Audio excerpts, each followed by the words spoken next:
Jose, do you want to go first? Well, I feel challenged. Now you feel challenged. I mean, you know, it's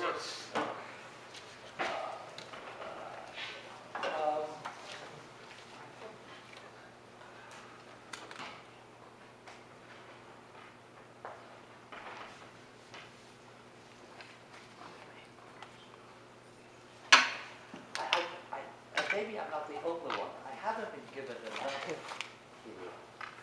to.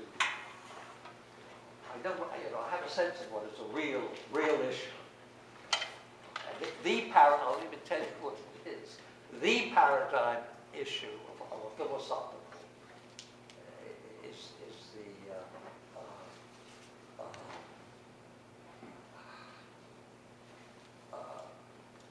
the liar paradox. And which I take with great seriousness, very interested in the literature, and try to struggle with this. And one of the things that worries me about that, because it seems to me that it looks as if everybody is, even the very able people, that we really are in trouble. One of the things that worries me is that if we're in that kind of trouble, how can we even deal with the other questions? You see, I mean, look, because this is the simplest kind of, you know, that moves, everything is so simple. And the idea is that, okay, so now you may not agree with me that this is so informative, but if I start with, you know, so the picture I'm very worried about contemporary philosophy is, and therefore try to respond to these worries, where I'm already skeptical. See, the idea is something like this. Now, with the liar thing, you know, we seem to be really, you know, we can solve the liar paradox. At least we'd be worthy of getting into what you're talking about.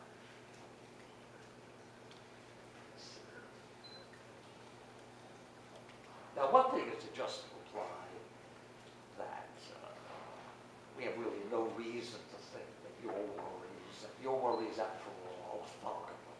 No, I mean, I guess I wouldn't quite say that. Oh. I mean, I don't think that. I mean, lots of people, when confronted with the liar paradox, make moves in effect at the world. Sometimes we mean truth one, and sometimes we mean truth two. So, you know, there's this incredible semantic proliferation that we don't notice at all. So that doesn't seem wholly irrelevant, right?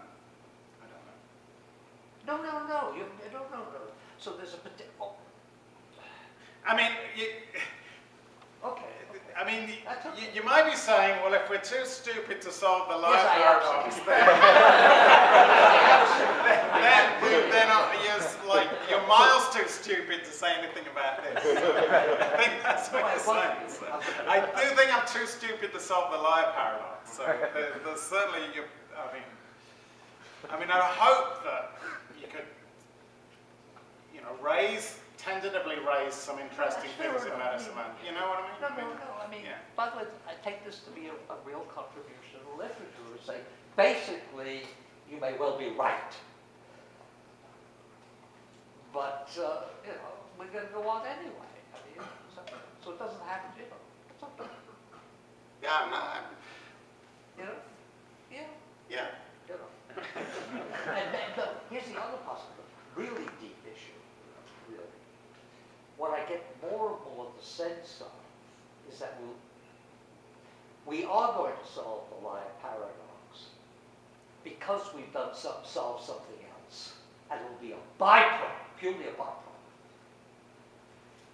You see that you'll get that for free.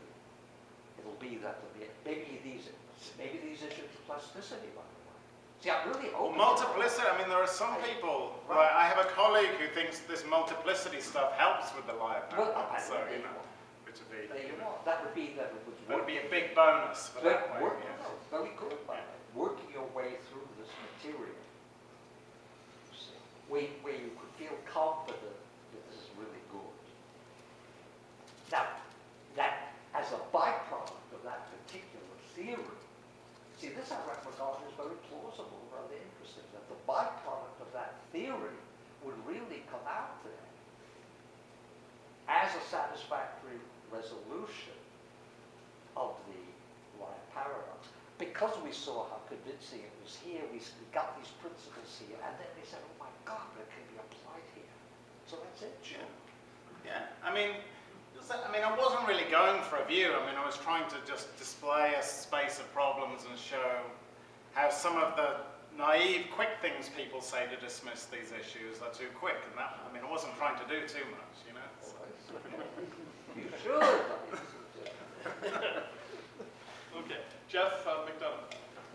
All right, thanks, John. I'm a little out of my depth here, so you'll have to help me out with it. I was wondering if you make the cloud view a little more attractive, make it a little better by making it worse, right? You said, you know, if you had the cloud view, then it seems like, you know, we're sort of talking past each other at different times a little too quickly. I wonder if you might push on it harder and think, if you got the cloud view, what you ought to say is, we're always talking past, right? So, you know, you think, you're spreading out over time, over space. You think, you take barbecue, right? It changes as you go across the South, right? You might think, you know, everybody's asserting a cloud of propositions, and as you get really close, They're asserting each of a cloud of propositions. yeah, they're each asserting a cloud of propositions, and they overlap. And so there's always something wrong, and there's always something right, but then maybe you get far enough apart, maybe the clouds don't overlap very much at all. And I think as you go to the small, that's true even of any two people. Like, as close as you get, you always mean something a little bit different by a barbecue than I do. And if you have that view at the base, then you might feel like, you know, you just get comfortable with the fact that, you know, some little bit of your cloud is always different than my bit of cloud. And so you take that in at the base, and then you've got a solution for the large as well. Is that too boring? I mean, I do think if you're comfortable just saying, I mean, I want to know, are you comfortable, how comfortable are you saying, I mean a little bit different to you by pretty much every word, so pretty much everything you ever say of the form, John said that is false. I just want to know. But we only Are we say going John for said you? that's false if we don't overlap much to begin with, right? But I mean, if it's always like that, then you think it'd be however you want to fix what you mean by if John said it's false, but it'd be totally misleading to say what John said is false because we just don't overlap a little bit, right? If our semantic practices are such that we never overlap, then it'd be stupid to go around saying, so it is important, the cloud thing. It's not that we just start off saying, oh. Yeah, I was thinking the cloud thing might help with that. I see. So just in the synchronic case, yeah, we have synchronic, as close as you get. You know, your twin brother and you means something probably a little bit different. And is the picture that when I say you said that whatever, I'm asserting a cloud with that as well? I mean, that's what I think. I mean, there is a new cloud that's, you know, where I say, you asserted that salad means salad or something, or you asserted that salad was delicious. There's a cloud that I expressed with the words, the sentence salad is delicious. There's a cloud that I express by the sentence, Jeff asserted that salad was delicious. That's a different cloud. That's a cloud of propositions of the form, Jeff asserted that P. There's a whole cloud of propositions of the form, Jeff asserted that P, right? I would think that Jeff asserted that P would be a different cloud than me just asserting P. Yeah. But And pretty me different, asserting P. because there would And be, it looks like some members of that cloud are false. On the mechanical way of doing it, if I assert Jeff asserted that salad's delicious, there'll be a cloud of propositions I assert, which will basically take each element of the cloud corresponding to salad is delicious and plug that into a that clause and have Jeff asserted that to get a proposition of the form Jeff asserted that P. And then what you'll get then is a cloud of propositions of the form Jeff asserted that nya, most of which are true and some of which are false. At least on the simple mechanical way of doing this, that will be what you'll get. So what in the synchronic proximate case, what you'll have to get comfortable with is whenever I say, oh, you just said that salad was delicious, I should have a self-conception according to which, whenever I say anything like that, I'm asserting a whole bunch of things, some of which are false. So I say something false anytime I say anything like that. Yeah, I'm still. I mean, I'm just wondering, are you saying you can live with that, that's fine? Yeah, Or? I would have thought he said that would be sort of express a pretty different proposition, because you're saying something about, but anyway. So at least you see, on the simple way of doing it, what you'll do is plug in each member of my cloud for the that clause to generate a cloud of Jeff asserted that, and then on the natural way of calculating it. So there might be, in the paper we talk about fancier ways of trying to do multiplicity, but the simple way of doing it, to learn to live with it, is to learn to live with the idea that whenever we make these ordinary reports, we might be asserting some true things, but we're pretty much always asserting some false things. Yeah, and the thought is that, if it's always the case that you're always asserting some false things, if you've got this big, huge cloud, and you're always asserting some false things, then, you get used to the fact that, you get used to the idea that, it's like, there's always, that's the way it always is. So to say that you said something false, it would take more than that. That wasn't what we were worried about. And that you could then get some sort of continuity that way where, small pieces, you get to say true things and you still get distance where you get to say false things. Right, so you could go for that. You could go for a view where, we can get used to it. Once we get used to it, it's fine to assert some false things so long as most of the things you assert are true. Yeah, and it seemed to me a little bit initially plausible that if you had the cloud view, that you would have the view that, everybody's cloud. I mean, if you have this big cloud view, right? Every one of those propositions that I assert is exactly the same as every one of those propositions that you assert. You might have thought, well, that doesn't seem... What I can say is, like, if I do it in a really flat-footed way, I can't get used to it. So let's... Let me introduce Joe, and let's make it vague between the numbers 1, 3, 5, 7, 9, 11, 12. And let's suppose we had a view where Joe is even,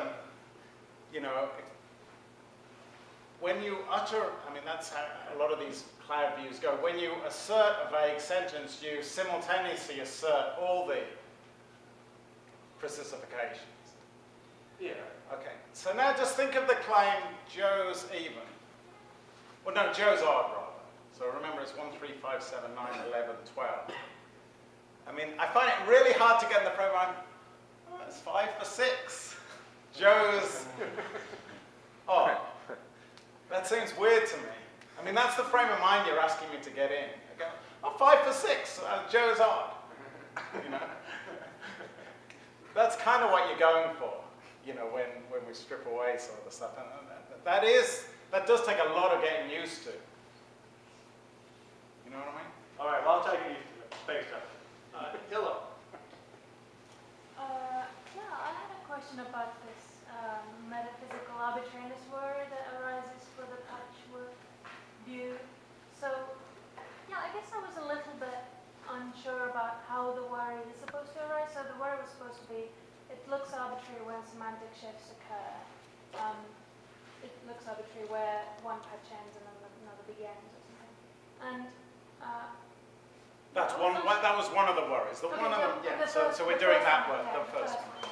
I was a little bit unsure about where that worry is supposed to arise, because it seems like what you're doing and introducing these considerations about whether the way in which semantic facts depend on the metaphysical facts is plastic, or whether it's instead patchwork, is not actually, it's not giving an entire meta-semantic theory about how that dependence goes, or what the dependence basis is, or anything like that, but rather something like giving a constraint on the form of exploring constraints on the form of a meta-semantic theory.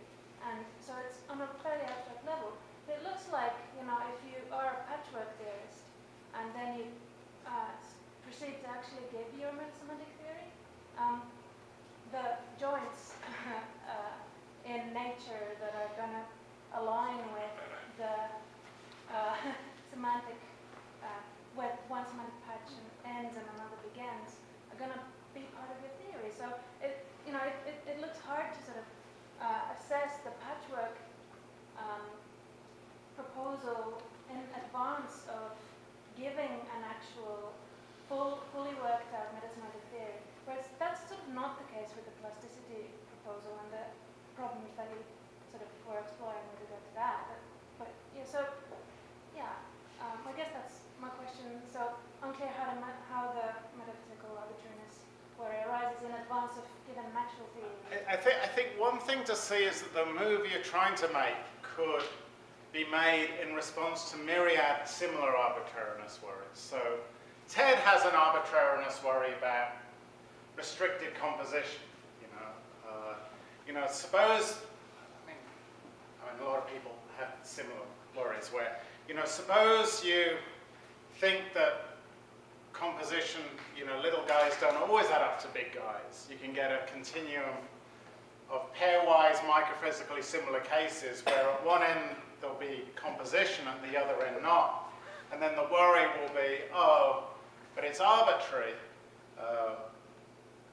It seems like it's somewhat metaphysically arbitrary that it be at that point that composition starts to occur. And all I'm saying is you could make schematically you could make the response there. Well, once you throw in all the fundamental facts, including the jointy fact, the fact that there's composition there and not there, then you'll say, oh, it's not arbitrary because there's this joint in nature there, composition, but there's not joint in nature in the case that's just next to it, even though that's exactly alike microphysically. It's not a criticism, I'm just pointing out that schematically one can make a similar move to the kind that you're making in response to myriad other somewhat analogous arbitrariness worries in the metaphysical literature. I don't think it's devastating the worry. I think there's some background hope for some intelligibility of how higher order joints, as it were, emerge from micro joints. And I think what's going on in this kind of setting, if you make these moves, is that if you just make those moves and call it good, what you'll in effect be learning to live with is giving up on any intelligibility of how these macro joints emerge from the micro joints. So if you say, no, it's a fundamental joint that these are in nature, that these compose and those not, but then someone points out, well, look, at the microphysical level, there's just continuity. So, well, so what? You can't understand from looking at the space of underlying microphysical space the distinction between where these macro joints occur and where they don't, just as maybe you wouldn't if you looked at where consciousness occurs and doesn't occur or something. I think the cost for going for these views, and you might not think it's that damaging a cost for this or that property, is that you're giving up on a certain kind of hope for intelligibility of how the macro emerges from the micro. I don't know if that's fair or not. Can I have just a small follow-up? So, yeah, I guess I wasn't thinking that it would be sort of just a fundamental fact about the microphysical, that look, here's a joint, and here's a joint, and look, they're relevant to the semantic shifts or whatever.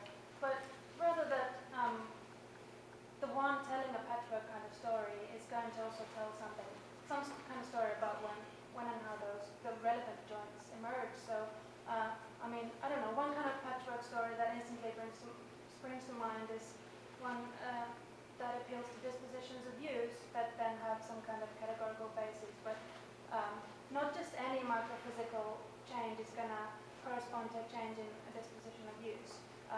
And so there's going to be sort of dispositions that look sort of patchy and changes in dispositions that look patchy that do seem to correspond to semantic shifts, but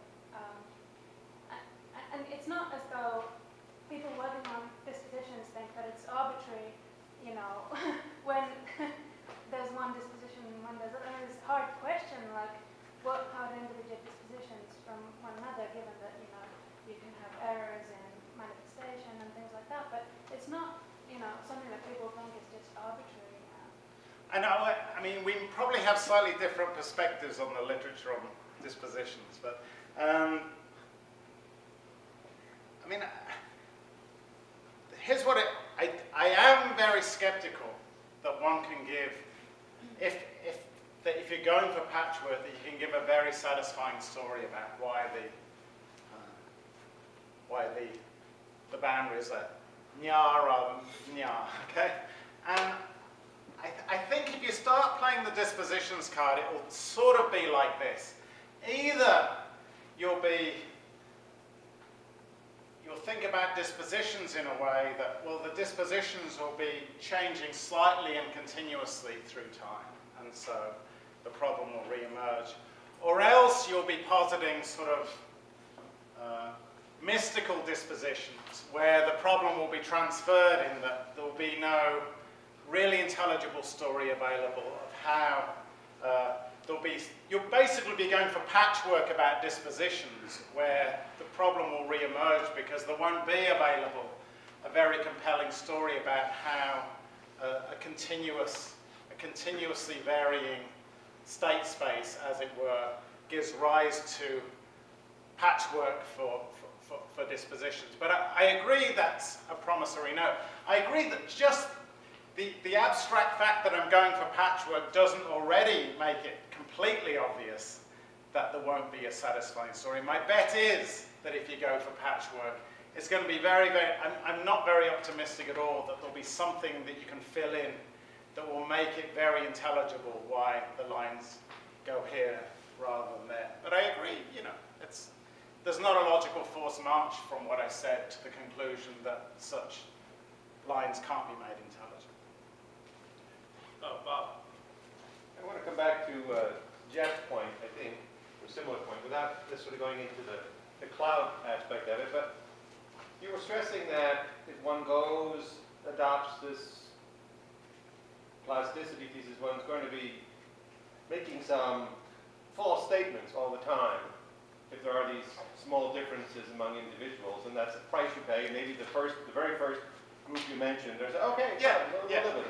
But maybe that's even too hard. Maybe they're not really saying things that are false, depending on what you think is being asserted when one makes. If you're, say, an old Quinian, and you think you use you might say it's homophonic, but it's not really quite. What you're saying is, this sentence, and you do this little performance, whatever, is the sort of best translation or an appropriate translation of what that person would assert. I'm not committed myself to really rigid, exact meanings. I'm saying the nature of the enterprise is always translation, and translation is always at best close, and it's always, it need not be transitive, and so, so if you're thinking of this as a translation-based enterprise, then it's not clear that you're saying anything that's actually false. I mean, you're saying something that's a little bit fuzzy sometimes as to whether it is indeed a good translation, so maybe this brings you into the vagueness issue you had, but I don't think they need to be false, because I don't think that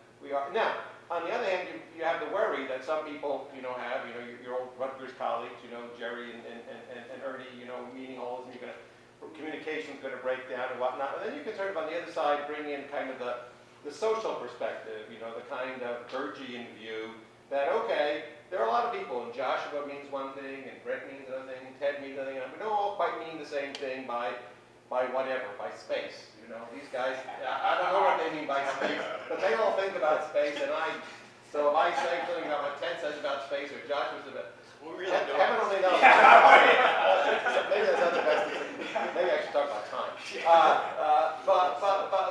But okay, so maybe they aren't the best example. But you have this kind of notion that, okay, not everybody has the same individual micro dispositions, but when you're interested in the kind of communication enterprise, you kind of hold people within this grid that Burge talks about. And as long as the people are kind of able to interact in a certain way, you impose a kind of meaning. So that's a somewhat different perspective on meaning. I mean, you can do the individual meaning, and in which case the translation enterprise has in a very assertion built into it a notion that it's at best a close approximation, so it's not false. And on the other hand, if you want want to say, well, we want to be able to have people sort of really saying the same thing so they can communicate. If you assert it and I deny it, we're not just talking past each other. Then we sort of go to the kind of, social structure that we're inside, and we say, okay, that sort of confines us there. Anyway, that's... So the idea, let's not we can overlay whole layers of indeterminacy and vagueness as well on this, but I just want to distill out a few of the moving parts. So one idea here is, when I say, let's think about the villages along the river, because then I don't have to control the tense or the dominant. When I say he means that salad is delicious by the word salad is delicious, I'm asserting something true, because what I'm asserting is the proposition that salad is delicious is an excellent approximation to what he... But fine, I look up our proposition, I say the sentence in my intellect, salad is delicious, is... that's why I don't want to have too much quiet. Can we just... it's just... Okay, you want to go to propositions, okay. Okay. I don't want to get rid of too much at once, or there's just, it's harder to see what's going on. Okay. Let's try and do it with propositions and see if it can work. And then you might say, well, I'm cheating because I'm in this, at least if we had I was just saying, could we implement the suggestion in a more sort of, I know it's not quite. Okay. So the proposition that salad is delicious means salad, he said that salad is delicious. That's true just in case the proposition that salad is delicious is a close approximation to what he said. Is that the idea? Something like that. Something like that. And then suppose he looks at the next guy and says, utters the words, suppose we're 1, he's 2, she's 3, and so on. So he says that 2 says, 3 said, utters the words 3 said that salad is delicious. Should we say, be homophonic again and say 2 said that 3 said that salad is delicious? It gets, if you start to keep reapplying that, there's a risk that you'll get into because translation or approximation is not transitive, so you have that problem that arises.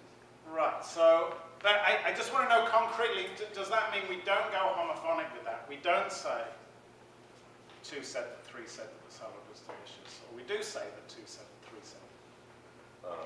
Yeah, well, this gets us back to the problem of vagueness. How many moves, how many of these steps can you make, given that you have this continuous variation before homophonic translation is kind of, you can't use your idiolect any longer to talk about those people 10 villages away. I mean, but when you nest it in that way, I'm not quite sure how to parse it. I see. So, but the idea roughly would be, good job we hardly ever nest in that way, and then we're all right. That's sort of the... I'm not saying, I'm not being... No. I think that's sort of the gist, is that the mechanics of what's going on would get us into trouble if we ever started nesting in that way, but fortunately we hardly ever have to, and what we're actually normally asserting by she said that salad's delicious is that she said that there's a good approximation, and then we... Yeah, and there's a kind of fundamental, just last thing about this then, is that there's a kind of fundamental, maybe sort of departure point that one could make at the very beginning. I think maybe your enterprise, your project, is assuming there's a kind of determinateness to the meanings of mine and the other person's, whereas if you're, sort of focusing on translation and such, and again, I don't want to put too hard on the quantity, the notion that there is an exactly determinate meaning isn't always, is going to be something you're going to be very skeptical about. I do want to emphasize I wasn't building that into the project. I mean, the things that wove in vagueness we're supposed to be allowing for, the picture that says there are cells, but it's vague where their boundaries are, and there are privileged properties, but it's vague which ones are privileged. I mean, that was supposed to be building in tons of indeterminacy. So, I mean, some of the moves that I was making, in effect, built in heapings of indeterminacy into them. And I'd like to see exactly how, when I start writing down various aspects of this view, to what extent it does or doesn't collapse into. I also don't know about British English, but in American, you could say potato salad, fruit salad, and bean salad. I was thinking none of them that. have greens in them, so yeah, these guys are American. Alistair. Okay, well, in the spirit of John, I have a menu of 4 items. First of all, just a quick point. I like the cloud theory because it allows us to say that Mick Jagger is asserting semantic hegemony when he says, "Hey, hey, you get off on my cloud." That was point number 1. Point number 2. In typical John fashion, you say you're just laying out a menu of things from, you report and we decide. But of course, you are in fact arguing for one side, and that is, of course, plasticity. Because I mean, given the menu, it's just obvious the other things are clearly past their sell-by date. We don't want to read those. And let me sort of give you sort of one point as to why one might think that. I'm not asserting it, I'm just throwing this out here. See, it is possible to learn John's style. Yeah, okay. The main problem for plasticity, you said, was that it makes a bunch of stuff that we say false. But of course, patchwork seems to me to have the exact same problem and more. It's just that with patchwork, we don't know where the boundaries are, but the problems as you put them for plasticity, you sort of express the problems in terms of these sort of close cases. Like, yesterday Sally said this, or the guy in the next village, says that it sounds delicious. So. And of course, with patchwork, we don't know where those examples are going to come, but we know there are going to be those examples. And so it seems that all the problems for plasticity, except maybe a problem of degree, but I don't see it as a huge problem, all the problems for plasticity occur in patchwork, plus the extra problems. So it's fairly clear to me that, the way you've laid it out at least, plasticity is the obvious one to go for. Now I have 2 sort of more minor points regarding the various moves in the plasticity debate. So first of all, there was the sort of weird semantic dependency example. Imagine that Ted uses words in non-standard fashion. Doesn't take a huge imagination. And so you get this weird thing about the assassin. I mean, does it really mean that if we say this guy tried to assassinate Ted, he'd most likely fail? Because if we're holding the semantics fix, then Ted can't be dead because Ted's contribution to semantics is huge. But Not huge, but no, you don't want to puff up his ego too much, right? But it's significant, sure. But wait a minute. Why isn't that holding the metaphysics fix?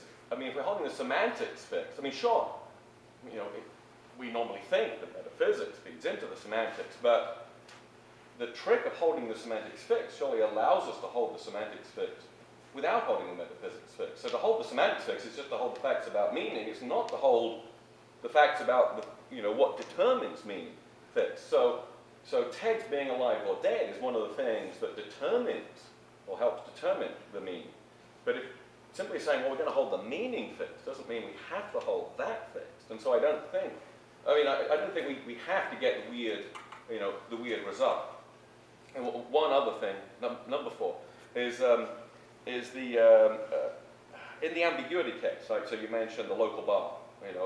In that kind of ambiguity, it does seem fairly plausible to say, well, yeah, the sense in which it's true, a sense in which it's false, because we all, we can all see, yeah, local might mean local to me, might mean local to Jose. But But when we say Sally said that salad is delicious, we don't naturally feel the sense in which that's false. If somebody says, well, yeah, but of course there's a sense in which that's false, people, most people would say, what the hell are you talking about? You must be one of them philosophers, say stupid stuff like that. But of course there's an obvious explanation for that, and that is because it's so close. I mean, look, we talk about linguistic intuitions here. And when it's that close, the linguistic intuitions aren't going to be engaged. But of course, when we talk about things that are further away, it's much easier to engage linguistic intuitions. The Spanish Inquisition, said that so-and-so was a witch, or so-and-so was a witch. Well, it's a lot easier to get people to see the sense in which that might be true, the sense in which it might be false, given how the meaning of a term like witch has changed over a long amount of time. So I mean, just referring to the linguistic intuition, that, or the fact that we don't have this strong sense that there's at least maybe a minority, but a false meaning of yesterday Sally said that salad was delicious. I think there's a ready explanation for that, which allows us to hang on to the move and say, well, yeah, we don't have the intuition because yesterday was so close.